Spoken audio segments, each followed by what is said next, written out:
نخل شمع ہستی و در شعلہ و دور شے تو، عاقبت سوز بود سائے اندیشہ تو۔ شاعر علامہ اقبال کا کہنا ہے کہ زندگی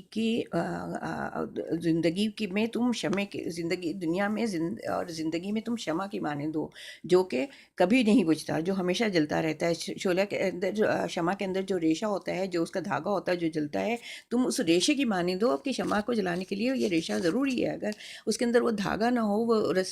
ریشہ نہ ہو، تو شمع جل ہی نہیں سکتی۔ تو کہتے ہیں اس طریقے سے اسلام دنیا میں ہمیشہ رہنے کے لیے آیا ہے اور ہمیشہ رہے گا، اور اس کے ختم ہونے کے اندیشے سے مسلمانوں کو پریشان نہیں ہونا چاہیے۔ اگلا بند، تو نہ مٹ جائے گا ایران کے مٹ جانے سے، یہ 29واں بند ہے۔ تو نہ مٹ جائے گا ایران کے مٹ جانے سے، نشہ میں کو تعلق نہیں پیمانے سے، ہے یہاں یورش تاتار کے افسانے سے، پاسباں مل گئے کعبے کو صنم خانے سے، کشتی حق کا زمانے میں سہارا تو ہے، عصر نو رات ہے دھندلا سا ستارہ تو ہے۔ کہتے ہیں کہ اسلام ایران کے مٹ جانے سے اسلام نہیں ختم ہوگا، اور نہیں جو ہے کسی اور اسلامی ملک کے ختم ہو جانے سے اسلام ختم ہو جائے گا۔ اسلام تو ساری دنیا میں رہنے کے لیے آیا ہے، اس کا کسی وطن سے کسی ملک سے تعلق نہیں ہے، یہ ساری دنیا کے لیے ہے۔ نشے میں کو تعلق نہیں پیمانے سے، شراب کے نشے کو پیمانے سے تعلق نہیں ہوتا ہے۔ شراب میں نشہ ہوتا ہے وہ اس سے، وہ چاہے آپ کسی چیز سے بھی پیے، پیمانہ ہو، گلاس ہو، مگ ہو، کسی سے بھی پیے، وہ شراب، وہ نشہ تو آئے گا۔ تو کہتے ہیں اسی طریقے سے اسلام جو ہے وہ ہمیشہ رہنے کے لیے ہے، وہ اسلام ہے یہاں یوں رشِ تاتار کے افسانے سے۔ یہ جب اس واقعے کو بتا رہے ہیں جب منگولوں نے بغداد پہ حملہ کیا تھا اور بغداد کو تباہ و برباد، تخت و تاراج کر دیا تھا، اور ایک ایک چیز تباہ و برباد کر دی تھی، اور مسلمانوں کا جو علمی خزانہ تھا وہ سارا دریا برز کر دیا تھا۔ لیکن پھر کیا ہوا، آہستہ آہستہ جب وہ مسلمانوں سے ان کا میل جول بڑھا، جب انہوں نے بغداد میں آیا، انہوں نے دیکھا کہ اسلام تو اتنا اچھا مذہب ہے، محبت کا، اتحاد کا، مساوات کا مذہب ہے، تو آہستہ آہستہ وہ مسلمان ہونا شروع ہو گئے، اور جب وہ مسلمان ہوئے تو مغل کہلائے اور ہندوستان پر حکومت کی۔ تو کہتے ہیں کہ یہ تو ایامانے ظاہر ہے، یورش تاتاریوں کے حملے سے یہ بات ظاہر ہے، ان کے افسانے سے یہ بات ظاہر ہوتی ہے کہ کعبہ کو ہمیشہ پاسباں جو ہے صنم خانے سے ملتے رہے، یعنی وہ جو جاہل تھے، جن کو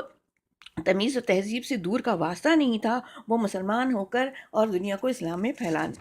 میں اسلام کو پھیلانے والے بھی گئے۔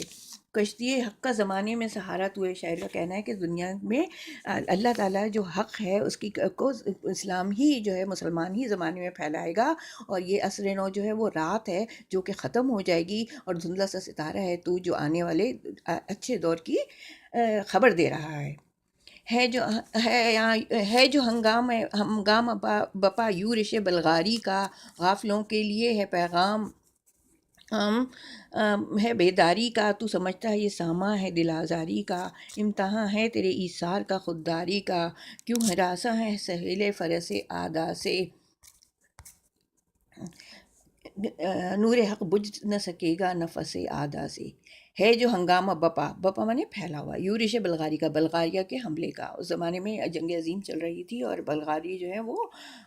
دنیا پہ آہستہ آہستہ قابض ہوتے جا رہے تھے۔ کہہ رہے ہیں یہ جو ہنگامہ پھیلا ہوا ہے کہ بلغاری جو آ رہے ہیں اور ان لوگ دنیا پہ قبضہ کر رہے ہیں، غافلوں کے لیے پیغام ہے بیداری کا، جو لوگ سوئے ہیں ان کے لیے بیداری کا، جاگنے کا پیغام ہے کہ اٹھو جاگ جاؤ، تو سمجھتا ہے یہ سامان ہے دل آزاری کا، تم سمجھ رہے ہو کہ جو بلغاریہ جو مسلمانوں کے ملکوں پر قبضہ کر رہا ہے، تو یہ ہماری دل آزاری کا باعث ہے، دل توڑنے کا باعث ہے۔ کہتے ہیں یہ امتحان ہے تیرے ایثار کا خودداری کا، تمہارے ایثار کا، تمہاری محبت کا، تمہارے خلوص کا، دوسروں کے ساتھ رواداری کا، اور اپنی خودداری کو سنبھالنے کا امتحان ہے۔ دیکھنا ہے کہ اس امتحان میں کون کامیاب ہوتا ہے۔ کیوں ہراساں ہے سہیل فرس آدا سے، نور حق بجھ نہ سکے گا نفس آدا سے، تم کیوں ڈر رہے ہو دشمنوں کے حملے سے؟ فرس آدھا مانی دشمن، اور ان کے فرس آدھا کے دشمنوں کے حملے سے، دشمنوں کی یلغار سے، دشمنوں کی حملے سے کیوں ڈر رہے ہو؟ کبھی بھی نور حق جو اللہ کا جو چراغ ہے وہ کبھی بھی دشمنی سے نہیں بجھا ہے، دشمنوں کے چاہنے سے کبھی نہیں بجھا ہے، بلکہ اللہ جتنا انہوں نے اس کو بجھانا چاہا ہے وہ اتنا ہی روشن تر ہوا ہے۔ چشم اقوام سے مخفی ہے حقیقت تیری، ہے بھی محفل ہستی کو ضرورت تیری، زندہ رکھتی ہے زمانے کو حرارت تیری، کوکب قوس قسمت امکاں ہے خلافت تیری، وقت فرصت ہے کہاں کام ابھی باقی ہے، نور توحید کا اتمام ابھی باقی ہے۔ کہتے ہیں چشم اقوام کو، دنیا کے لوگوں کے، دنیا میں جتنی بھی قومیں آباد ہیں انہیں تو تمہاری حقیقت پتہ ہی نہیں ہے کہ اسلام کیا ہے اور مسلمان کیا ہیں۔ ہے بھی محفل ہستی کو ضرورت ہے، یہ بھی اس دنیا جو سجی ہوئی ہے اس کو تمہاری ضرورت ہے۔ جب دنیا ختم آنے والی ہوگی تو پھر مسلمانوں کی ضرورت نہیں رہے گی، مسلمان ختم ہو جائیں گے۔ ابھی تو دنیا کی ہستی سجی ہوئی ہے اور مسلمان کی ضرورت ہے۔ زندہ رکھتی ہے زمانے کو حرارت تیری، تیرا جوش جذبہ، تیری امنگ، تیری آگے بڑھنے کی جد و جہد، تیرا آگے بڑھنے کا جوش و جنون، میری جو یہ سارے جو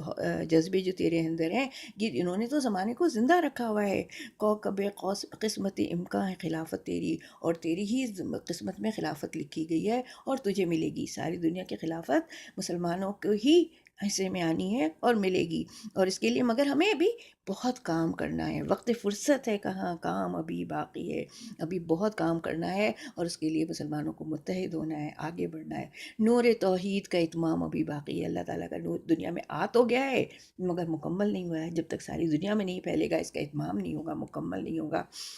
ابھی نور توحید کا اتمام باقی ہے، ابھی اس کو ساری دنیا میں پھیلنا باقی ہے۔ مثل بو قید ہے غنچے میں پریشاں ہو جا، رخت بردوش ہوائے چمنستاں ہو جا، ہے تو نک مایا تو ذرے سے بیاباں ہو جا، نغمہ موج سے ہنگامہ طوفاں ہو جا، قوت عشق سے ہر پست کو بالا کر دے، دہر میں اسم محمد صلی اللہ علیہ وسلم سے اجالا کر دے۔ شاعر کا کہنا ہے کہ ابھی تو مسلمان ایک جگہ پر قید ہیں، اپنی اپنی قومیتوں میں، اپنے اپنے ملکوں میں اور جگہوں میں قید ہیں، تو کہتے ہیں تم ابھی غنچے میں قید ہو، ابھی تو تم کو پریشان ہونا باقی ہے، پوری دنیا میں باغ میں پھیلنا باقی ہے۔ رخت بردوش ہوائے چمنستہ ہو جائے، جس طرح خوشبو ہوا کے دوش پر سوار ہو کر سب جگہ پھیل جاتی ہے، پھول کھلتا ہے اور اس کی خوشبو ہوا کے دوش پر، ہوا کے کندھوں پر سوار ہو کر ہر جگہ پھیل جاتی ہے، اسی طرح سے اسلام کو اور مسلمان کو ساری دنیا میں پھیلنا باقی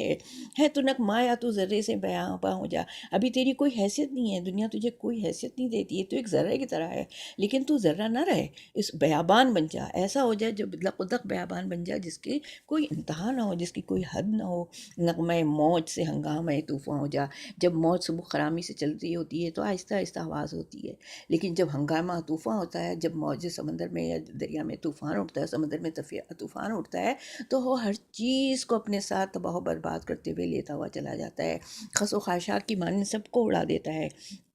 تو اسلام کو ابھی تو نغمہ موت سے ہنگامہ طوفاں بننا ہے اور ساری دنیا میں پھیلنا ہے۔ قوت عشق سے ہر پست کو بالا کر دے، دہر میں اسم محمد سے اجالا کر دے۔ یعنی یہاں پہ انہوں نے اپنی پوری شاعری کا نچوڑ بتا دیا ہے